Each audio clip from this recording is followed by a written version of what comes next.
رمضان سے پہلے کے جو کام ہیں ان پر کچھ روشنی ڈالی جائے تاکہ رمضان آنے سے پہلے رمضان کی تیاری ہو جائے. کام سے پہلے کام کی تیاری ہوتی ہے. جب کوئی بہت اہم مہمان آنے والا ہوتا ہے تو اس کے آنے سے پہلے انتظام کیا جاتا ہے. اسے کہاں بٹھانا ہے, کہاں سلانا ہے, کہاں نہلانا ہے, واش روم کہاں ہے, کھلانا کیا ہے, کس طرح سے اس کو پروٹوکول دینا ہے. آنے کے بعد نہیں ہوتا یہ کام. تو رمضان آنے سے پہلے اگر ہم اس کی تیاری کر لیں گے تو اس مہمان کی انشاءاللہ قدر ہوگی, اور عزت دار انسان کو اگر عزت دی جائے تو وہ اس کا بدلہ ضرور دیتا ہے. دو قسم کے لوگ ہوتے ہیں نا, ایک احسان فراموش ہوتے ہیں اور ایک وہ ہوتے ہیں جو تھوڑے سے احسان کا بدلہ بھی بہت زیادہ دیتے ہیں. احسان فراموش, آپ احسان کرتے رہیں تو ان کی صحت پہ کوئی فرق نہیں پڑتا. تو رمضان ایک ایسا مہمان ہے جو احسان فراموش نہیں ہے, بلکہ آپ اگر اس کو عزت دیں گے, اس کا احترام کریں گے, اس کا اکرام کریں گے تو آپ کو بہت نواز کے جائے گا. آپ اگر بعض مہمان ہیں نا سادہ چائے پلائیں گے تو وہ آپ کو دودھ پتی پلائے گا. آپ اسے انڈے والا برگر کھلائیں گے تو وہ آپ کو پیزا کھلائے گا. کچھ مہمان ایسے ہوتے ہیں. آپ اگر اسے بغیر بوٹی کی بریانی کھلائیں گے تو وہ آپ کو گوشت والی بریانی کھلائے گا. تو رمضان ایک ایسا مہمان ہے جو تھوڑا سا اکرام کرنے پر بھی آپ کو بہت زیادہ نوازتا ہے, تھوڑا نہیں نوازتا. لیکن رمضان کی جو نوازشیں ہیں, رمضان کے جو تحفے ہیں, جو رمضان آپ کو گفٹ دے گا اگر آپ اس کو عزت دیں گے, تو وہ اس کا گفٹ ہونا ان لوگوں کی سمجھ میں آتا ہے جن کا آخرت پر ایمان ہو.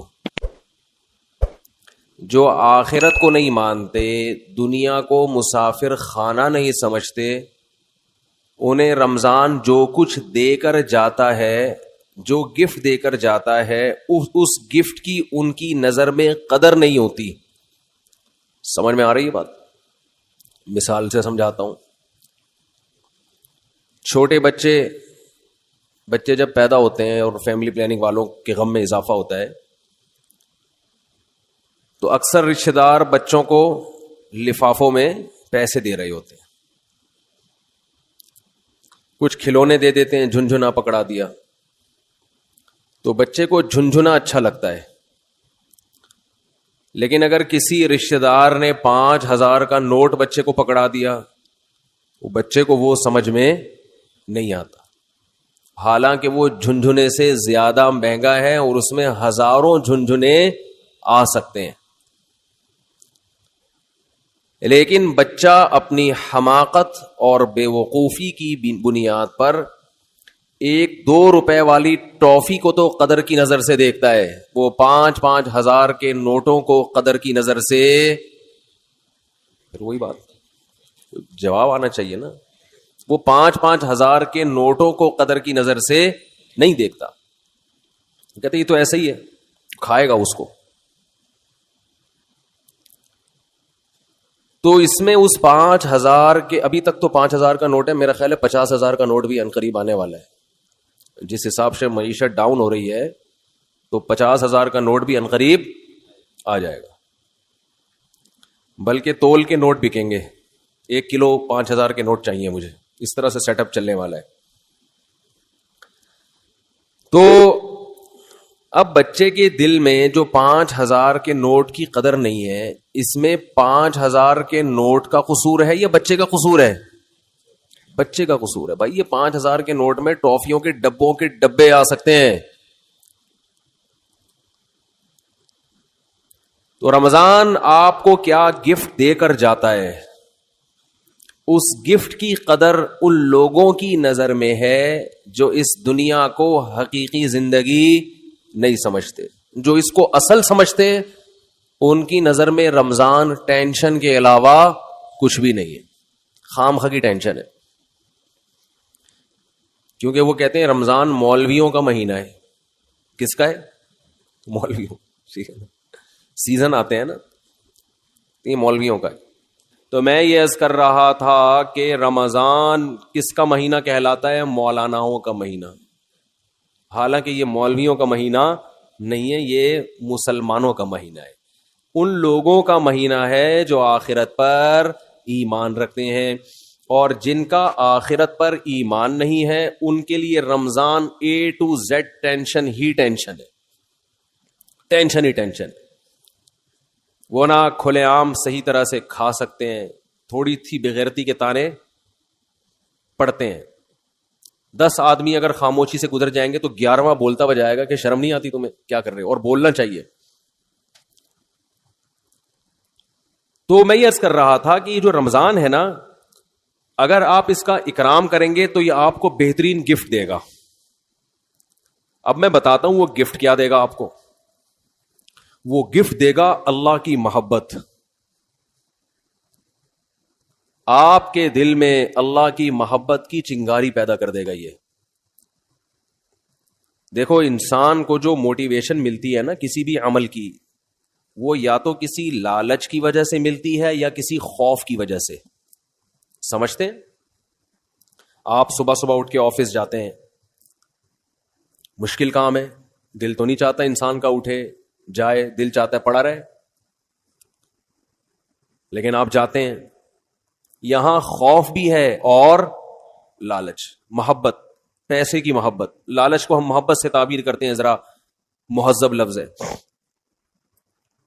آپ جاتے ہیں, ایک محبت ہے پیسے سے. ہر انسان کی نیچر ہے کہ پیسے آئیں گے تو گٹکا بھی کھائیں گے, نسوار کا انتظام بھی ہوگا, پان کا انتظام بھی ہوگا, گھر میں راشن بھی ڈلے گا, بہت ساری چیزیں آئیں گی.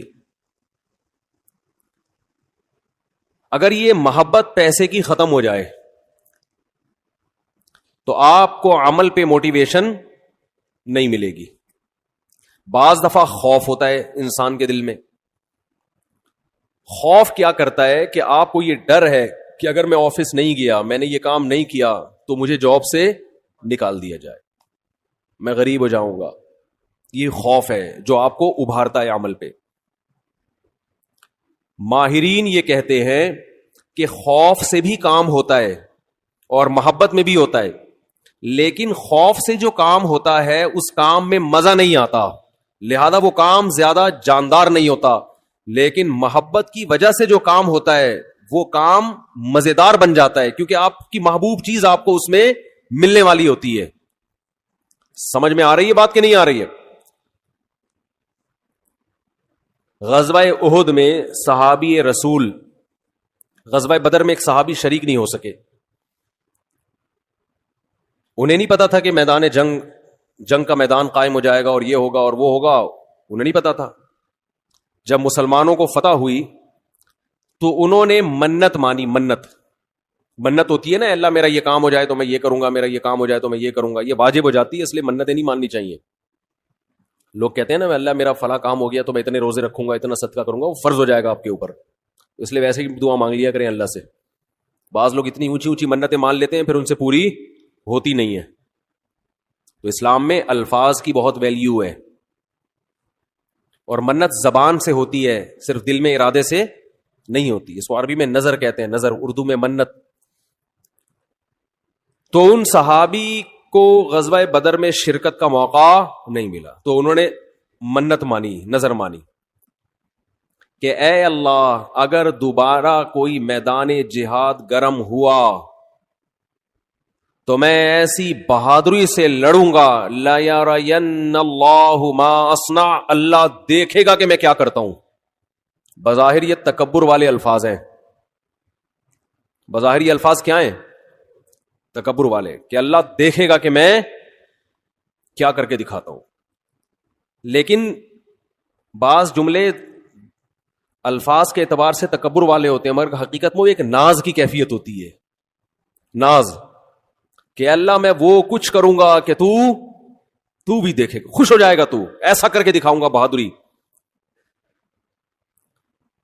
جب غزوہ احد میں مسلمانوں کے قدم اکھڑے ہیں, ان صحابی کو اللہ سے کیا ہوا وعدہ یاد آیا کہ میں نے اللہ سے معاہدہ کیا تھا کہ اللہ میں ایسے بہادری کے جوہر دکھاؤں گا کہ تو دیکھے گا کہ میں کیا کر رہا ہوں. تو یہ کیا کر رہے تھے, کھجور کھا رہے تھے نا, تو کھجور کا تھیلا انہوں نے پھینکا اور انہوں نے کہا کہ جنت اتنی قریب ہے میرے اور کھجور کھانے کا وقت بہت طویل ہے, اتنا ٹائم لگے گا اس میں, یہ تو بہت دیر ہو جائے گی. اور گئے میدان جنگ میں, بہادری سے لڑے, اتنی بہادری سے لڑے اور شہید ہوئے کہ انگلیوں کے پوروں سے, فنگر پرنٹ سے ان کی بہن نے ان کو پہچانے کہ میرے بھائی کی لاش ہے یہ. قرآن مجید کی آیتیں نازل ہوئیں, من المؤمنین رجال صدقوا ما عاہدوا اللہ علیہ فمنہم من قضى نحبہ ومنہم ینتظر. مومنین میں بعض ایسے بھی ہوتے ہیں کہ اللہ سے جب کوئی معاہدہ کر لیتے ہیں تو اس معاہدے کو پورا کر کے چھوڑتے ہیں. وہ انہی کے بارے میں نازل ہوئی. تو جب ان کو یقین تھا کہ جنت میرے سامنے ہے تو انہیں وہ کھجور تناول کرنا بھی مشکل لگا. یہ خوف کی وجہ سے نہیں لڑ رہے کہ اگر میں نہیں لڑا تو جہنم میں جاؤں گا, بلکہ کس کی لالچ میں لڑ رہے ہیں, جنت کی اور اللہ کی محبت میں لڑ رہے ہیں. تو انسان جب خوف کی بیس پہ کام کرتا ہے اس میں جان نہیں ہوتی, اور جب کسی محبت اور لالچ میں کام ہوتا ہے تو اس کام میں اس کی کوالٹی بہت شاندار ہوتی ہے. تو اللہ نے ہمیں رمضان کا جو مہینہ دیا, وہ مہینہ اگر آپ اس مہینے کا اکرام کریں گے تو وہ مہینہ آپ کے اندر اللہ کی محبت پیدا کر دے گا. اور جب انسان کے دل میں محبت پیدا ہوتی ہے تو محبوب کے حکم کو فالو کرنا مشکل نہیں اور آسان بھی نہیں, بلکہ مزیدار بن جاتا ہے.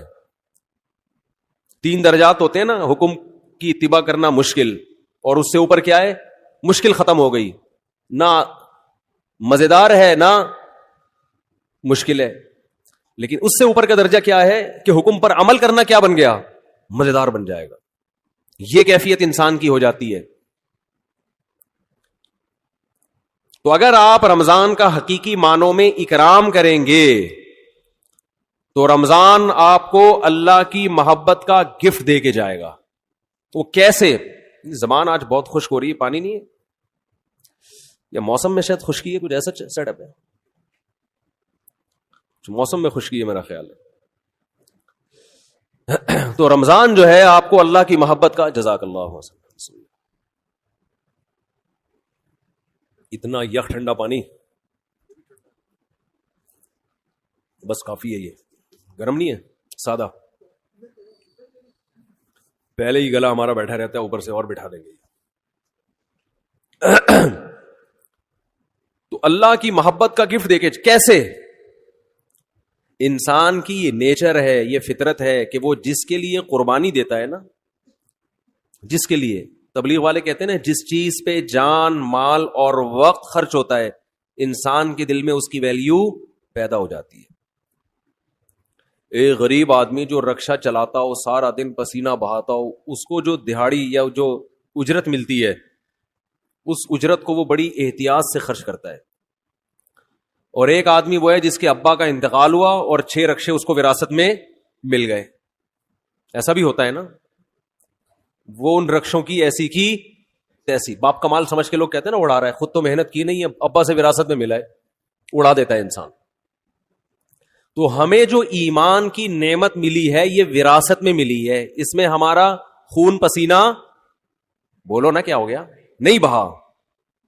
ابا چونکہ مسلمان تھے, اماں مسلمان تھیں, اس وجہ سے ہم بھی کیا ہو گئے, تو ایک پسینہ نہیں بہا ہمارا, خون کا ایک قطرہ نہیں بہا, تو فری پھوکڑ میں ہمیں کیا مل گیا. حضرت بلال کو اسلام فری میں نہیں ملا.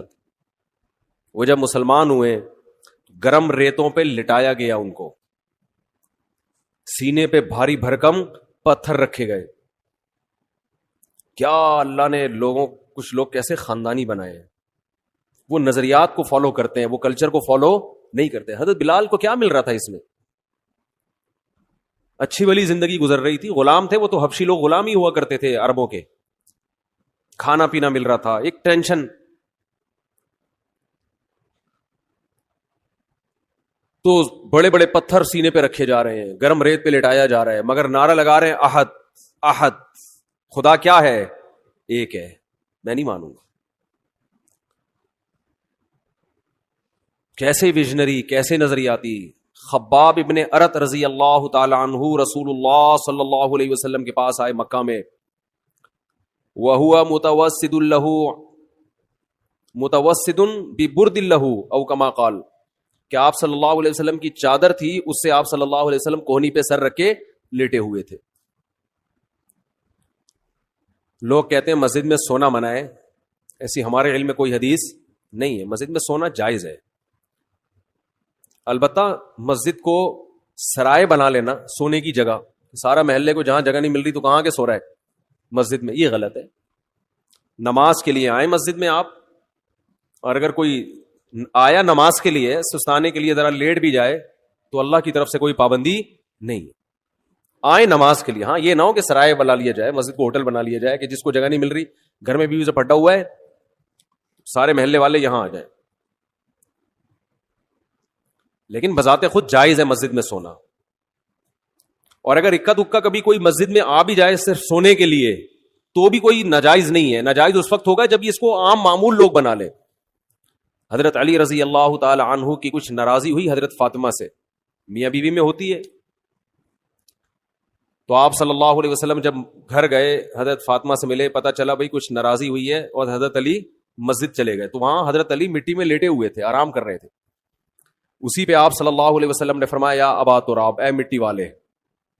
تو اسی کے بعد حضرت علی اپنی کنیت کیا کہتے تھے؟ ابو تراب. تو اس سے پتہ چلتا ہے کہ اگر کوئی مسجد میں آگے لیٹ جائے تو اللہ کی طرف سے کوئی پابندی نہیں ہے. لیکن یہ ضرور ہے کہ لوگ اس کو ایسا نہ ہو کہ سارے محلے والے لیٹے ہوئے, یا لیٹنے کی جگہ ہی بنا لی. کبھی کبھار ہو جاتا ہے انسان سے. مسجد والے بعض دفعہ بہت سختی کرتے ہیں. اب سفر میں جب ہم چلتے ہیں, نمازیں پڑھتے ہیں سفر کے دوران, بعض دفعہ انسان 2 رکعت پڑھی ظہر کی, تھوڑا سستانے کے لیے لیٹ گیا تو ڈنڈا لے کے کھڑا ہوا ہوتا ہے, نکلو یہاں سے, پھر گالیاں بھی دے رہے ہوتے ہیں. وہی واقعہ پھر یاد آتا ہے مجھے. ایک آدمی کی بھینس مسجد میں آ گئی تو مولوی صاحب پکڑ کے ڈنڈے سے مارنے لگے. تو دیہاتی جس کی بھینس تھی وہ بھاگتا ہوا آیا, کہہ رہا مولوی صاحب بے زبان جانور ہے, اس کو مار رہے ہو, کبھی مجھے دیکھا آپ نے مسجد میں؟ یہ تو بے عقل بے زبان ہے, غلطی سے مسجد میں آ گیا, اس کو کیوں مار رہے ہو؟ میں آؤں عقل مند ہوں, مجھے مارو تو سمجھ میں بھی آتا ہے, اس بیچارے کو کیوں مارو, اس کا کیا قصور ہے؟ تو ایسا مسجدوں کا ماحول بنا لیا کہ کوئی آئے نہیں مسجد میں, تو اتنی سختی نہ کریں. تو کہاں سے کہاں بات چلی جاتی ہے یار. تو آج ویسے بھی کھوپڑی سیٹ نہیں ہے میری جی, کھوپڑی سیٹ آرام نہ ہونے کی وجہ سے نہیں ہے, ویسے کھوپڑی سیٹ ہے الحمدللہ. تو رمضان کی بات چل رہی تھی. ہاں میں یہ عرض کر رہا تھا کہ فری میں جو انسان کو چیز ملتی, ہمیں ایمان ملا ہے فری میں. ابا مسلمان اماں مسلمان تو ہم بھی مسلمان, سارے اڑوس پڑوس مسلمان ہیں, قدر نہیں ہے. صحابہ کو ایمان ملا محنت کرنے کے بعد. آج بھی بہت سے غیر مسلمان ہوتے ہیں. میں حیران ہوتا ہوں, بعض ہندو بچیوں کے فون آتے ہیں, گھر کے اندر رہتے ہوئے مسلمان ہو گئی. ایک ہندو لڑکی کا 2-3 سال پرانی بات ہے, فون آیا, میرا خیال ہے 16-17 سال, یہ بچپنے ہی کی, مینٹلی تو انسان بچہ ہی ہوتا ہے اس وقت. اس نے اسلام قبول کیا, پورے رمضان کے روزے بھی گھر میں رکھے, کسی نے اس کو تبلیغ نہیں کی, نماز بھی چھپ چھپ کے گھر میں پڑھ رہی ہے. اور والدین اتنے سخت ہیں کہ اگر ان کو پتا چل گیا تو جان سے مار دیں گے, یہ خطرہ ہے. میں نے اس سے پوچھا, 2-3 سال پرانی بات ہے, میں نے پوچھا آپ کو کس نے تبلیغ کی؟ اس نے کہا میری یہ سمجھ میں نہیں آتا کہ ہمارے والدین پتھر کی بنی ہوئی مورتیوں کو کیوں پوجتے ہیں, ان میں کیا رکھا ہوا ہے؟ صبح مٹھائی رکھ کے جائیں گے, شام کو بھی وہ مٹھائی ویسی کی ویسی. جو بھگوان مٹھائی نہ کھا سکے وہ ہماری حاجت روائی مشکل کشائی کہاں سے کرے گا؟ اتنے بڑے بڑے عقل مندوں کو یہ بات سمجھ میں نہیں آ رہی, ایک 15-16 سال کی بچی کو یہ بات سمجھ میں آ گئی. اس کی کھوپڑی میں آ گئی یہ بات. کہہ رہی پھر میں نے ویڈیوز دیکھی یوٹیوب پہ علماء کی, اور وہ پھر اللہ نے اس کو ہدایت دی, تو وہ وہیں اس نے کلمہ پڑھا, وہیں مسلمان ہوئی, کسی کو نہیں بتایا کیونکہ مار دیں گے اس کو. چھپ کے نمازیں پڑھ رہی, ایسے بہت ہیں, ایک نہیں ہے. تو یہ وہ لوگ ہیں جن کی اسلام پر کچھ خرچ ہوا ہے, محنت ہوئی ہے. ہمیں اسلام ملا ہے فری میں, قربانی نہیں ہے. تو اللہ رمضان کے ذریعے, حج کے ذریعے, قربانی کے ذریعے, مختلف عبادتوں کے ذریعے ہم سے قربانی دلواتے ہیں کہ کچھ کرنا پڑے گا. سورہ عنکبوت میں اللہ نے کیا فرمایا کہ تم یہ سمجھتے ہو کہ تم جنت میں داخل ہو جاؤ گے, وَهُمْ لَا يُفْتَنُونَ, تمہیں آزمایا نہیں جائے گا, ایسا نہیں ہو سکتا, اللہ آزمائے گا. تو آزمانے کے طریقے نماز بھی ہیں, آزمانے کے طریقوں میں زکوٰۃ, صدقات و خیرات بھی ہے. آزمانوں کے طریقے میں ایک طریقہ کیا ہے؟ رمضان بھی ہے. تو یہ وہ مہینہ ہے جس کا آپ اگر اکرام کریں گے تو یہ آپ کے دل میں جانے سے پہلے پہلے اللہ کی محبت کی چنگاری بھڑکا کر چلا جائے گا. اور جب اللہ کی محبت کی چنگاری بھڑکے گی دل کے اندر, تو آپ کے لیے عمل کرنا مشکل نہیں, آسان نہیں, بلکہ مزیدار ہو جائے گا. کیونکہ محبوب کی خاطر قربانی دینے میں انسان کو مزہ آتا ہے, بشرطے کہ اس کو پتا ہو کہ میرا محبوب مجھے دیکھ رہا ہے, اس کو یہ پتا ہو. کیسی مسلمانوں کی ترتیب دائیں بائیں ہو جاتی ہے, سب پوری دنیا میں ایک ہلچل مچ جاتی ہے. تو رمضان کا اکرام کیسے کرنا ہے, اس میں 2-4 چیزیں میں آپ کو بتا کے بس بیان کو آج میں ختم کرتا ہوں. سب سے پہلا تو ہے فرض روزے. یہ تو رمضان تو رکن ہے نا, رمضان کے روزے. ابھی سے نیت کریں کہ رمضان کا ایک روزہ بھی قضا نہیں کرنا ہے, تو کچھ بھی ہو جائے. دیکھو جو سوچ کے روزے رکھتا ہے نا, اس کے لیے روزہ رکھنا مشکل ہے. جو نہ رکھنے کا آپشن ہی ختم کر دے, اس کو پتا بھی نہیں چلتا, پورا مہینہ گزر جاتا. بعض لوگ روزے کے بارے میں سوچتے ہیں رکھوں کہ نہیں رکھوں, ان کے لیے ایک ایک روزہ ٹینشن ہے, ایک ایک روزہ ٹینشن. اور اگر آپ نے یہ عزم کر لیا کہ بھائی میں مسلمان ہوں, نو کا آپشن میرے پاس نہیں ہے, تو پتہ ہی نہیں چلتا. ویسے ایک روزہ رکھو کتنا مشکل کام ہے بھائی. ہم لوگوں سے کو بتاتے ہیں پیر اور جمعرات کا روزہ سنت ہے, اچھا خاصا ٹینشن ہوتی ہے کیونکہ سنت ہے نا, فرض تو نہیں ہے, رکھیں نہیں رکھیں ایک ٹینشن. رکھنے کے بعد بھی بعض دفعہ بھی سوچ رہا ہوتا ہے یار نہ رکھتا تو اچھا تھا. بعض دفعہ یہ بھی وسوسے آنا شروع ہوتے ہیں شیطان کی طرف سے. لیکن جو کام کرنا ہی کرنا ہے تو اس میں انسان فارغ ہو جاتا ہے کہ بھائی یہ اس میں ٹینشن ختم ہو جاتی ہے. تو یہ نہ سوچیں کہ میں کتنے رکھوں گا. خواتین کے جو ایام ہوتے ہیں نا مینسز کے, ان ایام کی حفاظت, ان کو شمار کرنا عورت فرض ہے. یہ خوب سمجھ لیں. آج کل یونیورسٹیوں میں, اچھا یہ جو راکٹ والا مضمون تھا نا, یہ بھی میں چھوٹی سی بات بتا دوں کہ یہ جو مسلمان علماء کا اس سے تعلق نہیں ہے کہ آپ چاند پہ پہنچ رہے کہ نہیں پہنچ رہے, اس کا ہماری یونیورسٹیوں سے تعلق ہے. چاند پہ پہنچنے کے طریقے یونیورسٹیوں میں پڑھائے جاتے ہیں. سمجھتے ہو کہ نہیں سمجھتے؟ تو ہونا یہ چاہیے تھا کہ ایک تصویر آ رہی ہوتی, ایک ویڈیو آ رہی ہوتی, جاپان کے سائنسدان یا امریکہ کے سائنسدان چاند پہ پہنچ رہے ہیں, نیچے کراچی اور لاہور یونیورسٹی کی بھی ویڈیو آ رہی ہوتی کہ وہاں بھی سائنسدان لگے ہوئے ہیں, پروفیسر لگے ہوئے ہیں کہ ہم غبارے کو چاند تک کیسے پہنچائیں. چلو پہلا غبارے کا تجربہ کر لیں, پھر راکٹ بھی بھیجیں گے. تو یہ مولویوں کو گالیاں نہ دیا کریں, یہ اپنے سائنسدانوں کو برا بلا کہا کریں, یہ حکمرانوں کو کہا کریں. نہیں آ رہی میرا خیال ہے بات سمجھ میں. یہ مولاناؤں کا ہیڈک نہیں ہے کہ چاند پہ جا رہے کہ نہیں جا رہے. اس کی مثال ایسے ہے کہ جیسے کوئی ابھی کرونا کی وبا پھیلی ہوئی ہے نا, کرونا کی وبا پھیلی ہوئی ہے, ڈاکٹر, ایک ویڈیو آ رہی ہے جس میں ڈاکٹر ویکسین تیار کر رہے ہیں, دوسری ویڈیو آ رہی ہے جس میں کربلا کے واقعات بیان ہو رہے ہیں, تیسری ویڈیو آ رہی ہے کہ اس میں 4 شادیوں کا تذکرہ ہو رہا ہے, چوتھی آ رہی ہے. تو اب اس میں لوگ کہہ رہے ہیں مولانا لوگ دیکھو کیا کر رہے ہیں, ادھر وہ کرونا کی ویکسین تیار کر رہے ہیں اور ادھر مولانا لوگ کیا کیا الٹی باتیں کر رہے ہیں. تو بھائی وہ جو ویڈیو, اس میں ایک ویڈیو ایسی بھی آنی چاہیے کہ ہمارے ڈاکٹر بیٹھے ہوئے ہیں کرونا کی ویکسین بنانے کے لیے.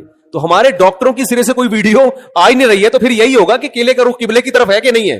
پھر تو یہی ہوگا نا کچھ.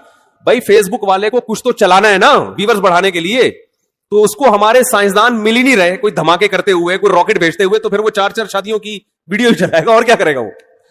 تو یہ مولاناؤں کی ٹینشن نہیں ہے بھائی, یہ ہماری یونیورسٹیوں کا جو نظام تعلیم اور ہمارے حکمرانوں کی کرپشن, انہوں نے ملک کو کھنڈرات میں دھکیل دیا ہے.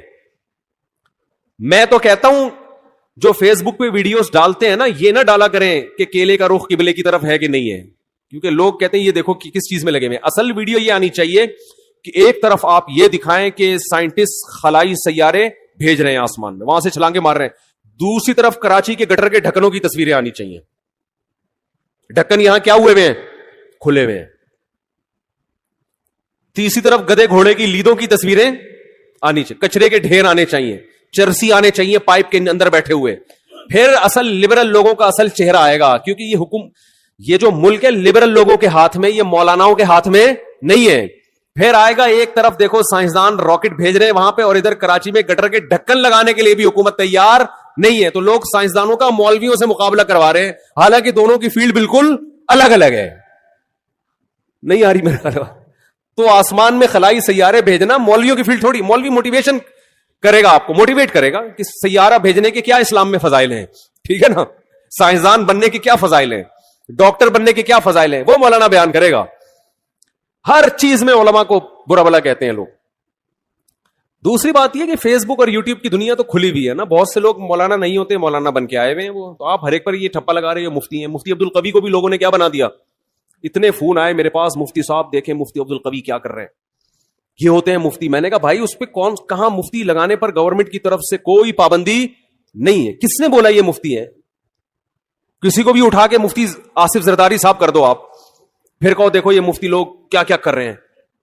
مفتی کا ڈگری کوئی ہمارے ملک میں کوئی سسٹم نہیں ہے, پتھر اٹھاؤ مفتی نکلے گا نیچے سے. اور صرف یہ مفتیوں کے ساتھ نہیں ہو رہا, ڈاکٹروں میں بھی ایسے ہی ہے, جعلی سرٹیفکیٹ کے ڈاکٹر بھرے ہوئے ہیں. اور حکیم تو ہول سے, جس کا دنیا میں کوئی کام نہیں ہے وہ حکیم بنا ہوا ہے. اور اس سے بھی زیادہ ہول سیل کے حساب سے روحانی عامل ہیں, روحانی جن چڑیل بھوت بھگانے والے. وہ تو اتنے, ہر ایک کو روحانی علاج آتا ہے. ایک صاحب مجھے دبئی میں ملے کہ میرا روحانی علاج کر دیں. میں نے کہا میرا ایک یوٹیوب پہ وہ ہے کلپ ہے اس بارے میں, بڑے خوش ہوئے, کہتے ہیں اس کلپ کا نام کیا ہے, کلپ کا. میں نے کہا اس کا نام ہے روحانی علاج والوں کا علاج, روحانی علاج والوں کا علاج. تو خیر میں جلدی سے بات کو سمیٹ کے ختم کرتا ہوں, وقت پورا ہو گیا. کہ بھائی دیکھو اللہ کے لیے جب قربانی دو گے نا, تو قربانی کے صلے میں اللہ کی محبت پیدا ہوگی. پہل آپ کو کرنی پڑے گی. ایک بالش آپ آؤ گے تو اللہ آپ کی طرف ایک ہاتھ آئے گا, پہل آپ کو. تو اس پہل میں آج یہ عزم کرے سب سے پہلے. میں خواتین کے کچھ بات عرض کر رہا تھا کہ اپنے جو ان کے مینسز کے ایام ہوتے ہیں ان کو عورت پر واجب ہے کہ وہ نوٹ کر کے رکھے, کیونکہ عادت سے اس کا تعلق ہے. کہ جتنے دن کسی خاتون کی عادت ہے, پھر اگلے مہینے اتنے دن تک وہ ایام شمار ہوں گے. یہ میں زیادہ ڈیپ میں نہیں جا رہا ابھی. تو بہت سی خواتین پاک ہو جاتی ہیں مگر روزہ چھوڑ دیتی ہیں, بہت سی ناپاک ہوتی ہیں مگر روزہ رکھتی ہیں. تو مسائل کا علم ہے ہی نہیں. بہشتی زیور ایک جامعۃ الرشید نے چھاپی ہے, آسان بہشتی زیور, تسہیل بہشتی زیور کے نام سے. وہ کتاب ہر گھر کی ضرورت ہے. اس میں بہت روز مرہ کے مسائل لکھے ہوئے. ہمارے اہل حدیث حضرات اس پہ اعتراضات کرتے ہیں, تو کسی مسئلے پر اعتراض کریں تو میرے سامنے لے کر آئیں اس کو. سمجھتے ہیں کہ نہیں سمجھتے؟ اعتراض کرنا آسان ہوتا ہے, گورنمنٹ کی طرف سے کوئی پابندی نہیں ہے. ابھی میرا وہ بات ہوئی تھی نا, مناظرہ لوگوں نے نام دے دیا, حالانکہ مناظرہ نہیں تھا. اس میں ہوا یہ تھا کہ وہ یہ بار بار کہہ رہے تھے تقلید یہ ہے تقلید وہ ہے. میں نے کہا آپ بیٹھیں پہلے مجھے بتائیں تو آپ کے ہاں تقلید کی ڈیفینیشن کیا ہے.